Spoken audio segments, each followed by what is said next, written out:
ẹ wá gbọ́ ohun tí Òṣùpá tún sọ nípa Pasuma ọ̀rẹ́ rẹ̀.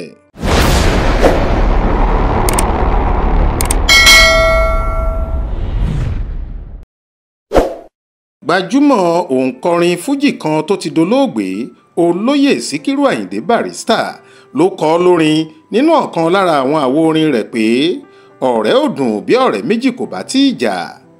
Ó jọ pé ọ̀rọ̀ yìí ti já sí òótọ́ nínú ọ̀rọ̀ àwọn èèkàn olórin fújì tí gbogbo ayé mọ̀ bí ẹni mowó ni Akóredé Babátúndé Okunola tí ọ̀pọ̀ èèyàn mọ̀ sí Saheed Òṣùpá àti Wàsíù Àlàbí Ọdẹ́tọ́lá táwọn èèyàn mọ̀ sí Pasuma. Àwọn méjèèjì yìí ti ṣe ọ̀rẹ́ tímọ́tímọ́ sẹ́yìn, wọ́n bá ara wọn ja ìjà gidi tí wọ́n hùwà ata àti ojú sí ara wọn, àmọ́ lọ́tẹ̀ yìí ọ̀rẹ́ wọn ti dùn mọ̀ràn-ìmọ̀ràn, kódà wọ́n ti padà sọ ara wọn di ọ̀rẹ́ ìmùlẹ̀, ọ̀rẹ́ kòríkòsùn.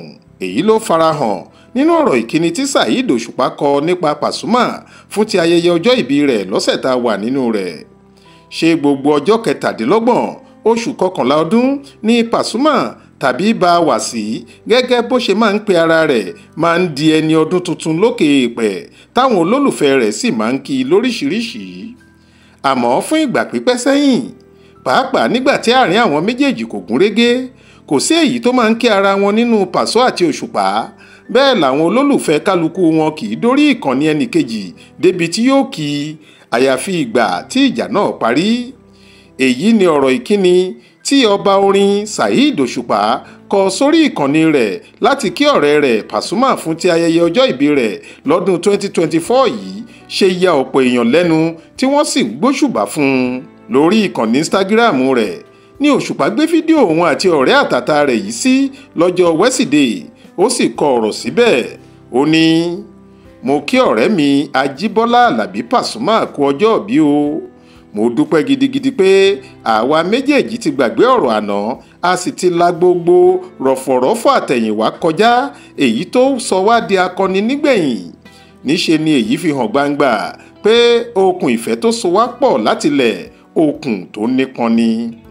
Ní ọjọ́ pàtàkì rẹ yìí, ó wù mí láti ṣàpọ́nlé rẹ gẹ́gẹ́ bí èèyàn àmúyangàn tó jẹ́, kí n sì fi hàn gbogbo ayé pé ọ̀rẹ́ àtàtà làwa méjèèjì ń bá ara wa ṣe. Inú mi dùn jọjọ pé èmi àti ẹ jọ rin ìrìn àjò yìí papọ̀ ni.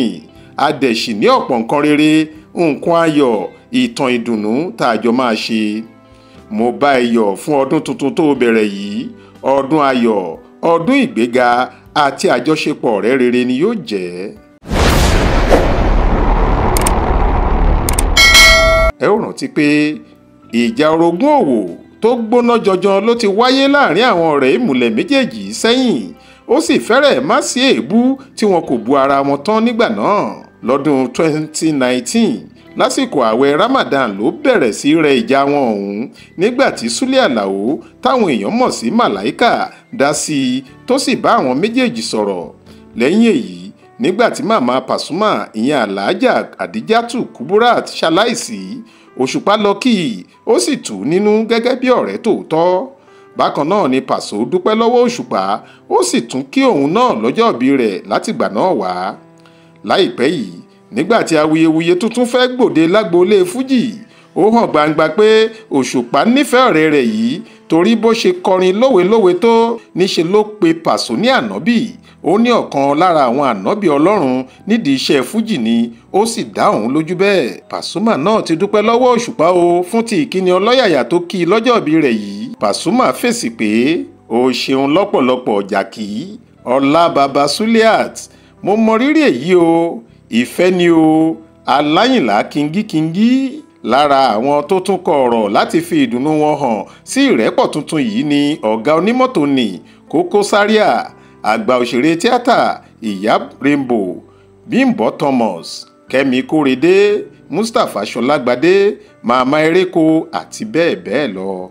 Faith Adébọ́lá ló ń jábọ̀ ìròyìn fún Ìta Fàájì.